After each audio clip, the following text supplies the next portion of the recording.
الحمدللہ رب العالمین والصلاة والسلام علی سید الانبیاء والمرسلین اما بعد۔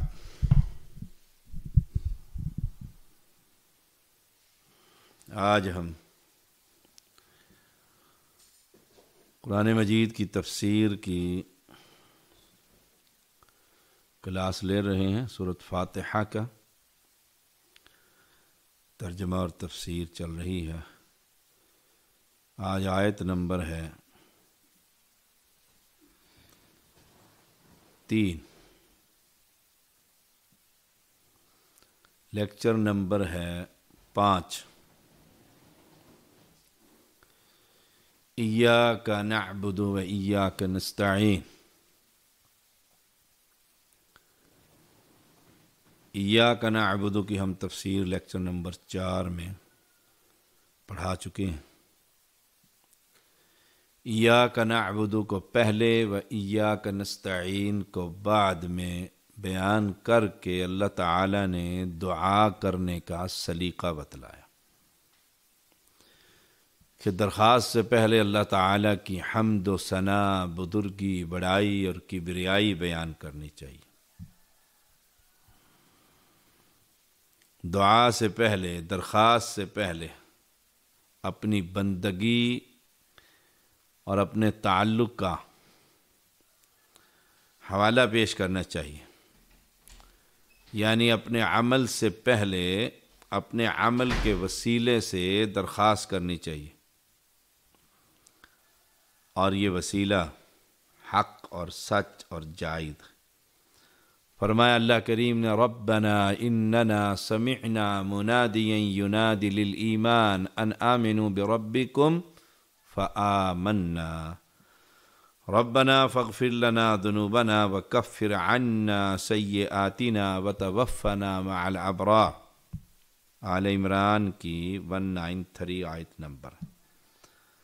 اے ہمارے رب، بے شک ہم نے ایک آواز دینے والے کو سنا جو ایمان کے لیے آواز دے رہا تھا۔ للایمان ان آمنوا بربکم، کہ اپنے رب پر ایمان لے آؤ۔ فآمنا، تو ہم ایمان لے آئے۔ اب یہ ایمان عمل ہے۔ اس عمل کو پیش کر کے ربنا، اے ہمارے رب، فاغفر لنا، ہمیں بخش دے، ذنوبنا، ہمارے گناہ اور ہم سے ہمارے خطائیں دور کر دے، ہم سے ہماری برائیاں دور فرما دے، وتوفنا مع الابرار، اور ہمیں موت آئے تو نیک لوگوں کے ساتھ۔ اللہ اکبر۔ یہ ہے صحیح وسیلہ۔ عمل کو پہلے پیش کیجئے، جیسے انہوں نے ایک منادی کرنے والے کو سنا، ایمان کی دعوت پھر قبول کی، اور اس ایمان کو رب کی بارگاہ میں پیش کیا، اور پھر اپنے گناہوں کی معافی مانگی۔ ایسے ہی وہ غار میں پھنسے ہوئے 3 آدمیوں کا قصہ، تینوں نے اپنا اپنا عمل پیش کیا تھا، اور اللہ نے ان کو نجات دے دی تھی۔ کسی شخص کا نام لے کر، کسی کا ذات کا وسیلہ دے کر، کسی شخص کی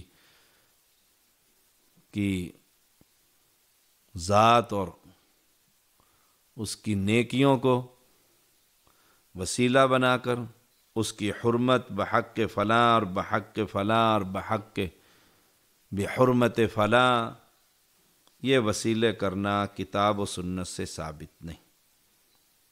یا اللہ، فلاں کے وسیلے سے، شاہ صاحب کے وسیلے سے مجھے مال عطا فرما،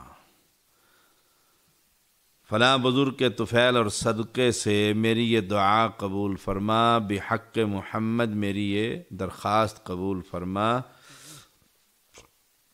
یہ بالکل ناجائز ہے۔ دیکھیے قرآن مجید میں اللہ کریم نے فَتَلَقَّى آدَمُ مِن رَبِّهِ كَلِمَاتٍ فَتَابَ عَلَيْهِ إِنَّهُ هُوَ التَّوَّابُ الرَّحِيمُ۔ پھر آدم علیہ السلام نے اپنے رب سے چند کلمات سیکھ لیے تو اس نے اس کی توبہ قبول کر لی۔ یقیناً وہی ہے جو بہت توبہ قبول کرنے والا، نہایت رحم کرنے والا ہے۔ کلمات کیا تھے؟ کہ فلاں کے وسیلے اور فلاں کے صدقے سے نہیں، کلمات تھے ربنا ظلمنا انفسنا۔ آدم علیہ السلام نے جو دعا مانگی تھی، ربنا ظلمنا انفسنا، اے ہمارے رب ہم نے اپنی جانوں پر ظلم کیا، وَإِن لَّمْ تَغْفِرْ لَنَا، اور اگر تو نے ہمیں معاف نہ کیا، نہ بخشا اور رحم نہ کیا، وَتَرْحَمْنَا لَنَكُونَنَّ مِنَ الْخَاسِرِينَ، تو یقیناً ہم ضرور خسارہ پانے والوں میں سے ہو جائیں گے۔ مستدرک حاکم میں ایک حدیث ہے، حدیث نمبر ہے 4228، کہ آدم علیہ السلام نے عرش پر لا الہ الا اللہ محمد الرسول اللہ صلی اللہ علیہ وسلم لکھا ہوا دیکھا، اور پھر یہ خیال کیا یہ تو بہت بڑی ذات ہے جس نے اللہ نے اپنے نام کے ساتھ اس کا نام لکھا ہوا ہے، پھر محمد الرسول اللہ صلی اللہ علیہ وسلم کے وسیلے سے اللہ سے دعا مانگی تو ان کی توبہ قبول ہو گئی، یہ لکھا ہوا ہے۔ امام ذہبی نے اسے موضوع قرار دیا، من گھڑت بات، جھوٹ۔ اس روایت کے راوی عبد الرحمن بن زید بن اسلم، خود امام حاکم بیان کرتے ہیں کہ وہ اپنے والد سے موضوع روایتیں، من گھڑت باتیں بیان کیا کرتا تھا، جس سے صاف معلوم ہوتا ہے وہ اس کی گھڑی ہوئی یہ روایت ہے، اس نے اپنے باپ سے بیان کی ہے۔ قرآن و سنت میں جتنی دعائیں آئی ہیں، ربنا ربنا ظلمنا ربنا آتنا رب انصرنی، براہ راست اللہ سے مانگنا سکھایا گیا ہے۔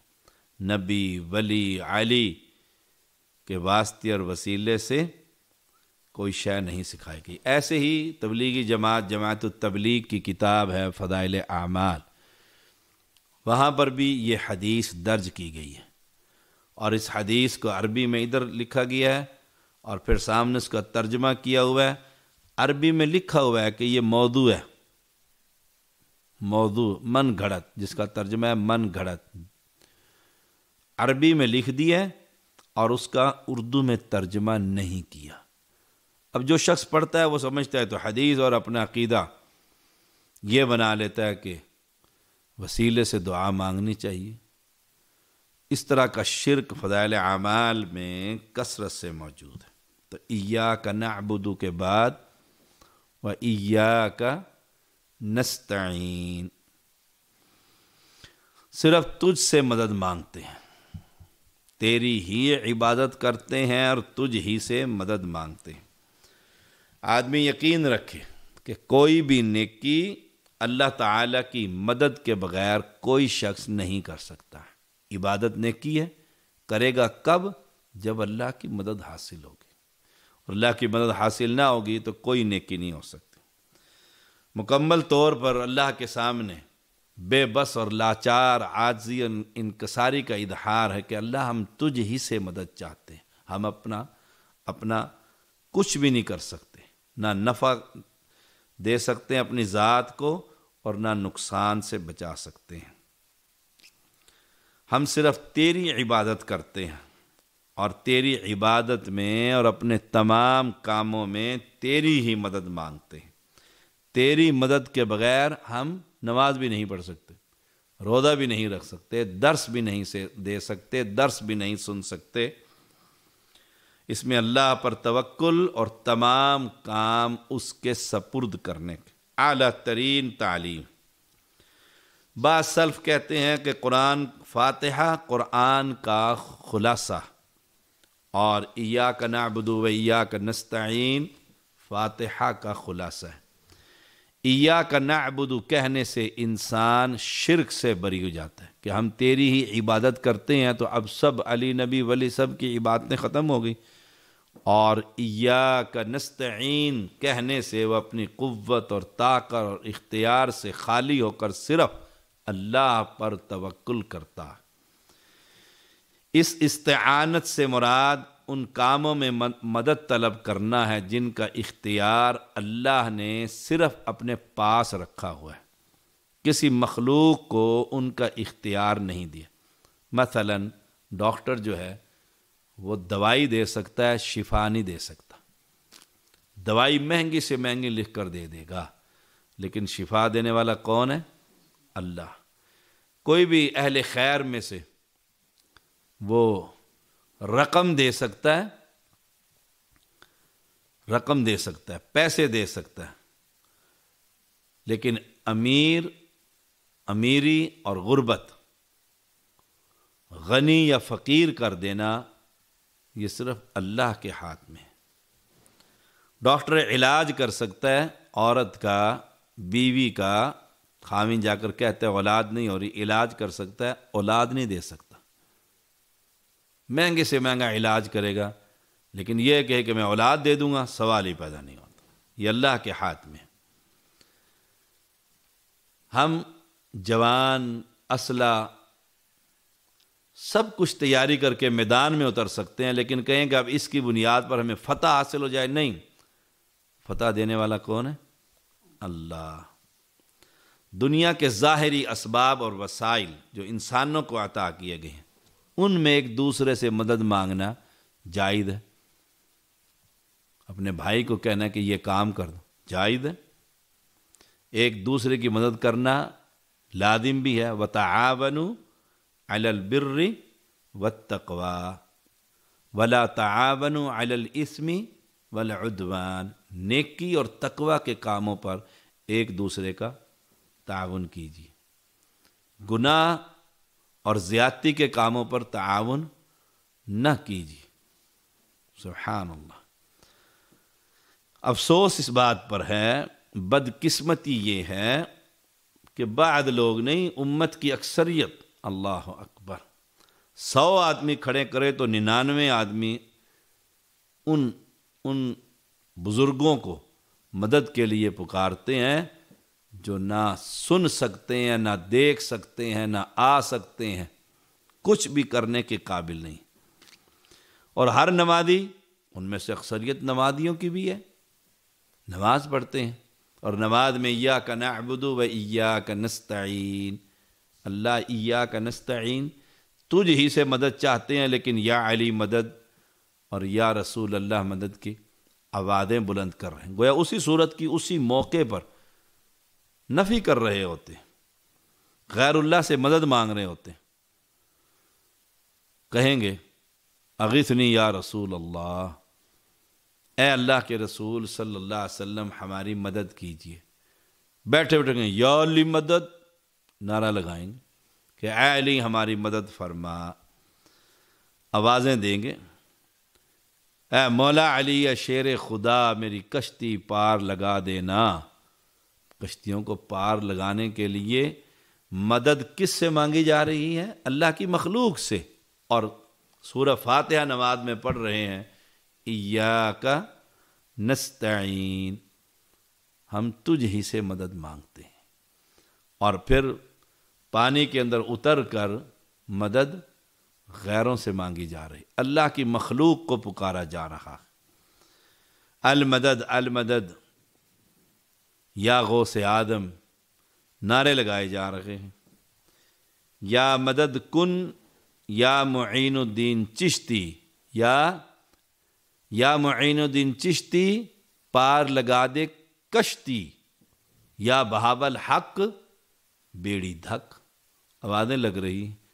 اب ایاک نستعین، ہم تجھ ہی سے مدد مانگتے ہیں، لیکن سمندر میں، دریاؤں میں جب کشتی پھنسی ہوتی ہے، وہاں اللہ کی مخلوق کو آوازیں، اللہ کی مخلوق کو پکارا جا رہا ہے، اللہ کو ان اللہ کی مخلوق کو اللہ کا شریک کیا جا رہا ہے۔ یہ اتنا بڑا گناہ ہے کہ اس کے ہوتے ہوئے نہ کوئی روزہ قبول ہوتا ہے، نہ کوئی حج قبول ہوتا ہے۔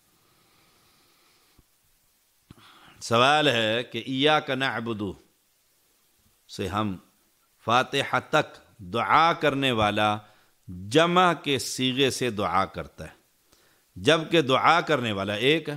میں نماز پڑھ رہا ہوں تو ایاک نعبد، ہم تیری ہی عبادت کرتے ہیں، و ایاک نستعین، اور تجھ ہی سے مدد چاہتے ہیں، حالانکہ میں اکیلا کر رہا ہوں لیکن جمع کا صیغہ استعمال کر رہے ہیں۔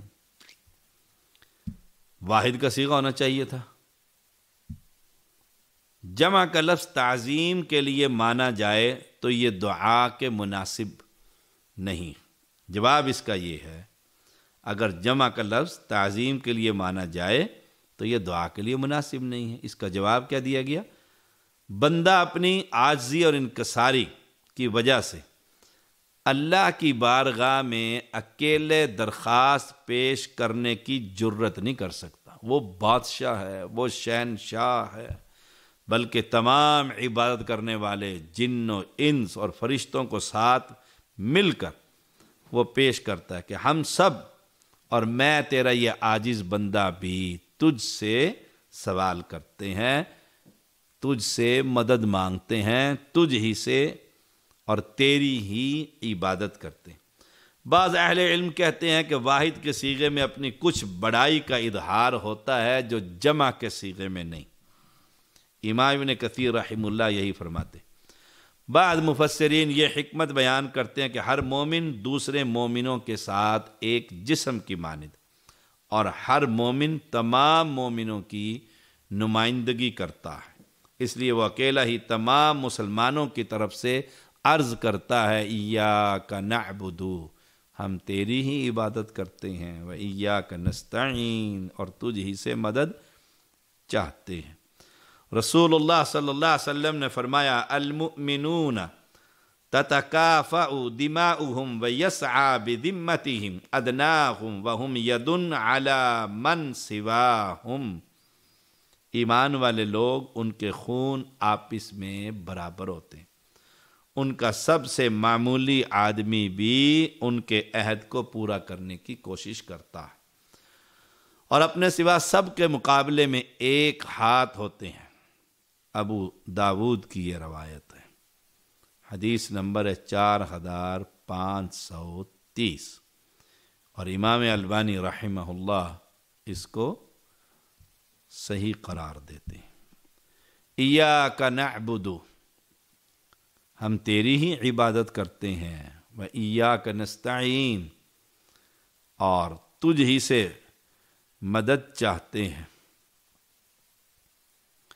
عبادت اور استعانت کی بہترین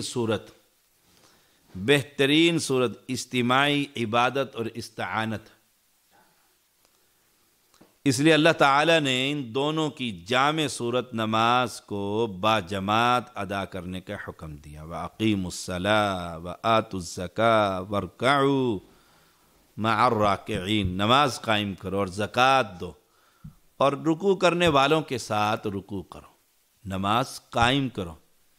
اب کچھ لوگ نماز قائم کرنے سے مراد نماز پڑھنا نہیں لیتے کہ نماز پڑھیے، نہیں، کہتے قائم کرنا ہے۔ قائم کرنے کا مطلب یہ ہے کہ اللہ کے نظام کو قائم کرنا ہے، یہ ٹکرے مارنا نہیں ہے جو تم ٹکرے مارتے ہو مسلمانوں۔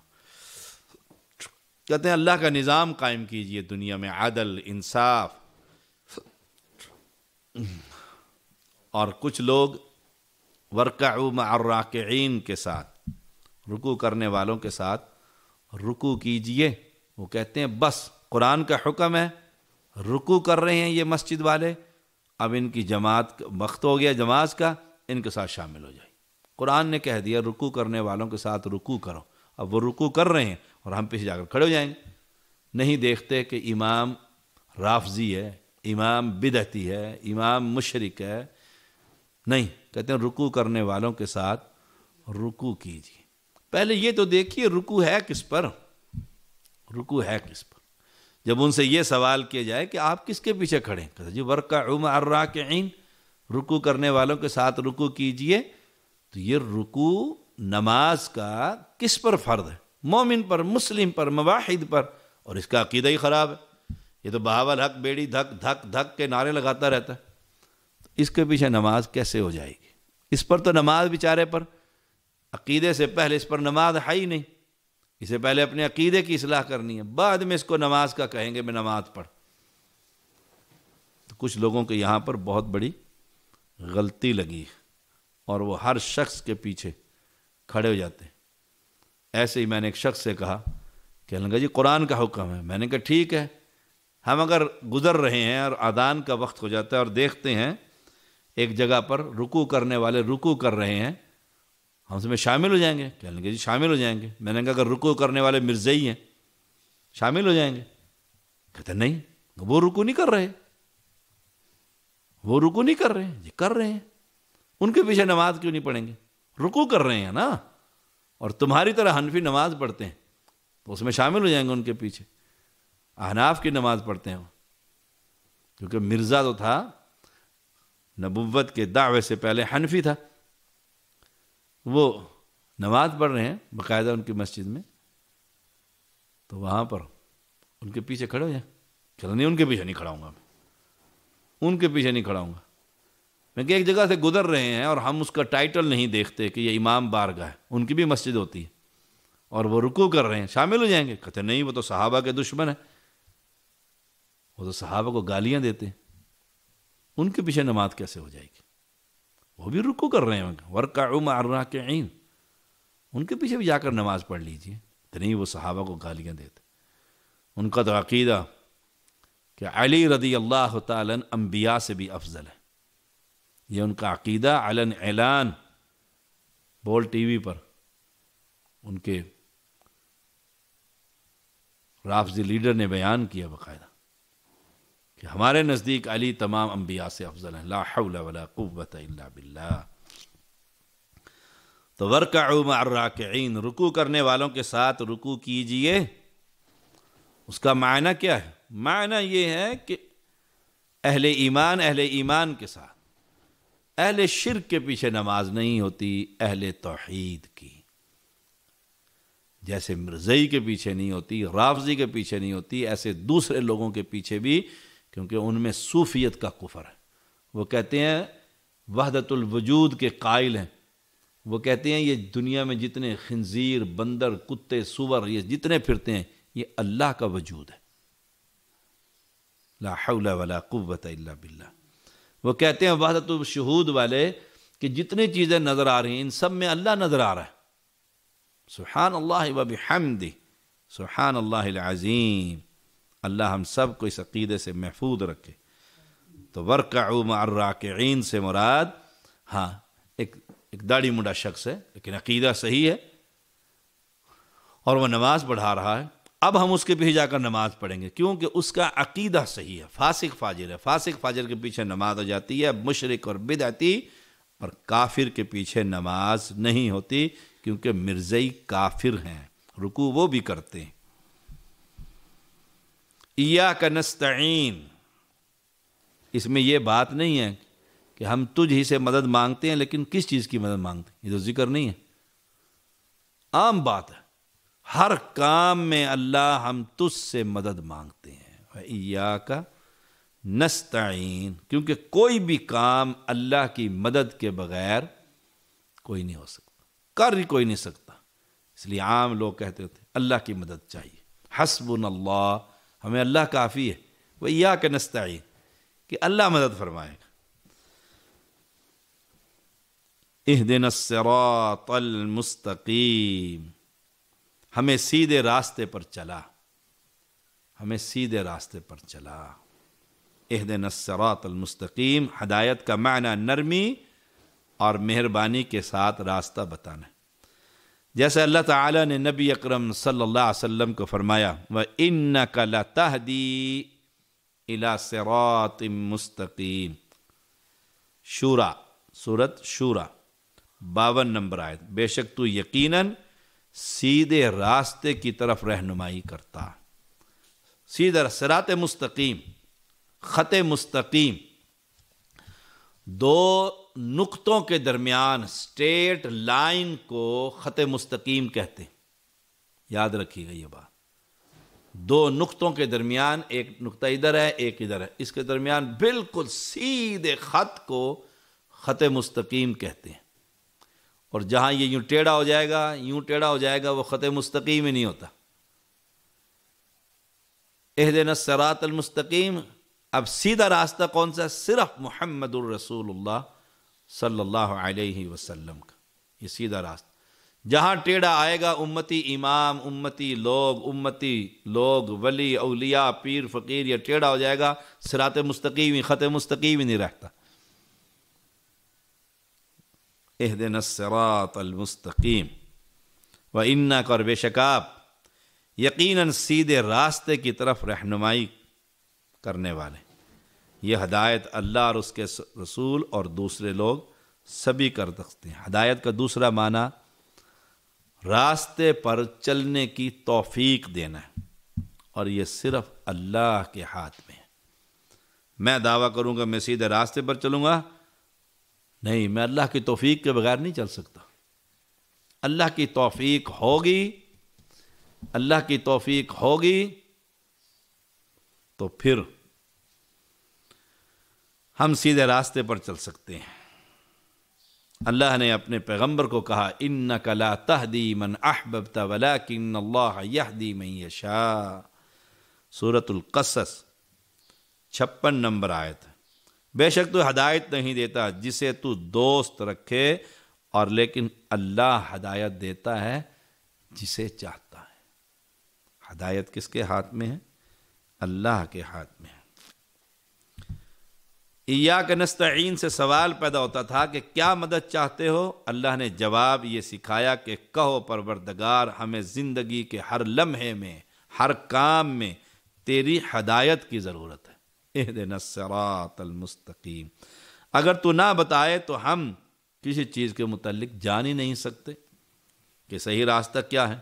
اگر جان بھی لیں تو کمزوری اور شہوت اور حسد اور طمع اور بخل اور کبر کی وجہ سے، شیطان اور دوسرے دشمنوں کی وجہ سے اس صحیح راستے پر چلنا اور قائم رہنا تیری توفیق کے بغیر ممکن ہی نہیں ہے۔ تو اہدنا الصراط المستقیم، ہر کام اور ہر لمحے میں ہمیں سیدھے راستے پر چلنے کی توفیق عطا فرما۔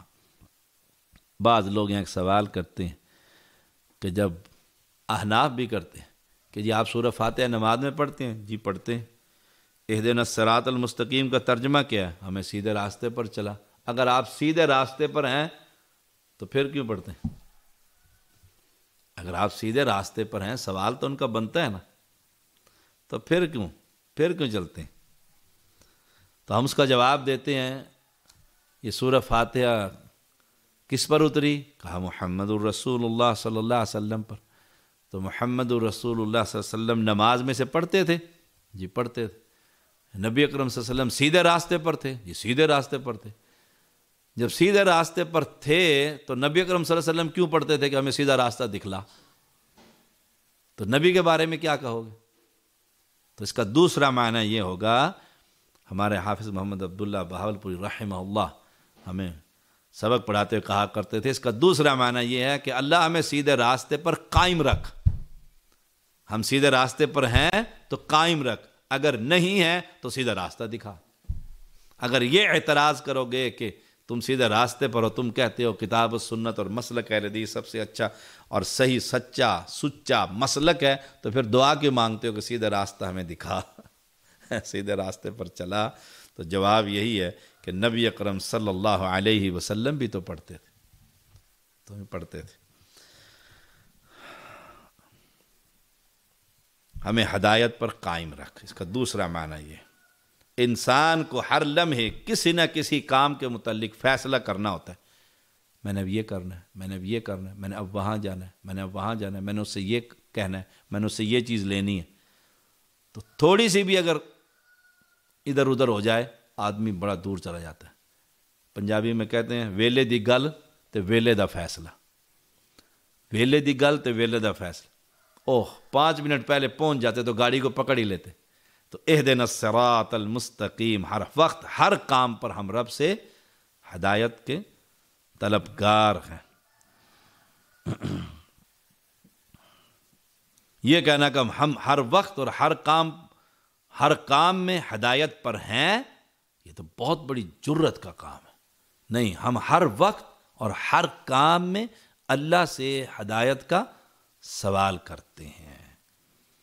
اس لیے حقیقت تسلیم کرتے ہوئے اللہ کی ہدایت کے بغیر ہم کسی بھی قدم پر گمراہی کا شکار ہو سکتے ہیں۔ اللہ تعالیٰ اگر آگے پیچھے کر دے تو نہیں سیدھے راستے پر رہیں گے۔ اس لیے ہر وقت اللہ سے اہدنا الصراط المستقیم۔